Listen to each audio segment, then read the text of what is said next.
Welcome back. When you are expecting a baby, your eating habits and taste buds definitely change. But I had the mindset of what I put on during pregnancy had to come off after, so I was very conscious of that. Not everyone is that way. So what kind of nutritional habits should an expectant mom keep in mind? Joining us this morning is Sarah Bomar from Bomar Nutrition. Good morning. Hi, how are you? I'm fantastic. Thank you so much. So how relevant is the age-old saying of eating for two? Not at all. So especially the first trimester and second trimester, you really don't even actually need any additional calories in the first trimester, which I was really upset to find out because I'm like, oh my gosh, now I get to eat all this stuff. And that's definitely not the case when it comes to pregnancy. And like you mentioned, what you put on during pregnancy, a lot of people do want to take off after pregnancy. So we always say an ounce of prevention is worth more than a pound of the cure.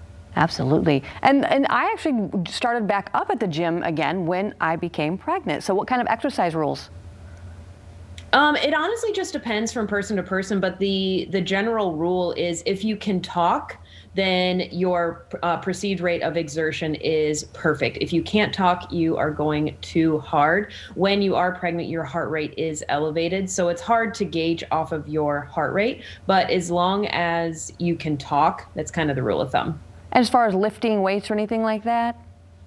Oh, you can absolutely lift. There are some limitations when it comes to being pregnant. Obviously, you don't want to have anything on your hip. You don't want to go too heavy when it comes to squats, but there are so many amazing benefits to remaining active while you are pregnant, and especially weight training.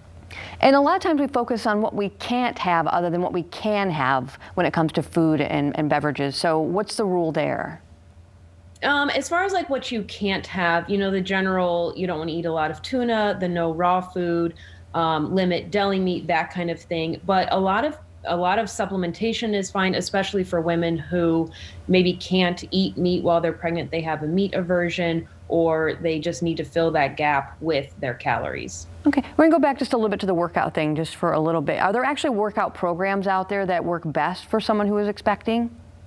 Absolutely. There are so many amazing benefits, obviously, to weight training in general. But if you, especially in your third trimester, right when you are about to give birth, squats are incredible. I have a free pregnancy guide on my website, sarahbomar.com, that goes into all of the breath work that is so vital while you are pregnant, activating that TVA, keeping your core as tight as possible. That way you can mitigate the damage done while you are pregnant. So yeah, there's definitely pregnant approved workouts that you can do, but a lot of the things you really don't need to have a ton of modification for, which is incredible that you can remain active while pregnant. And real quickly, a little bit more about you. Absolutely. So I just had my baby. She's almost 6 months old. She is our first, and having a baby during, the pandemic was definitely an interesting thing, but we absolutely just adore her. She is so happy and smiley all the time. And we actually have a home gym that she just loves being down there. And it's so neat for us to be able to have her with us and incorporate her into our personal fitness journeys. Wonderful. Well, congratulations on the birth. Thank you so much. Absolutely. Some great advice. So once again, if you want to go ahead and follow Sarah Bomar, go ahead to sarahbomar.com. That's Sarah with an H. Go to bomarnutrition.com.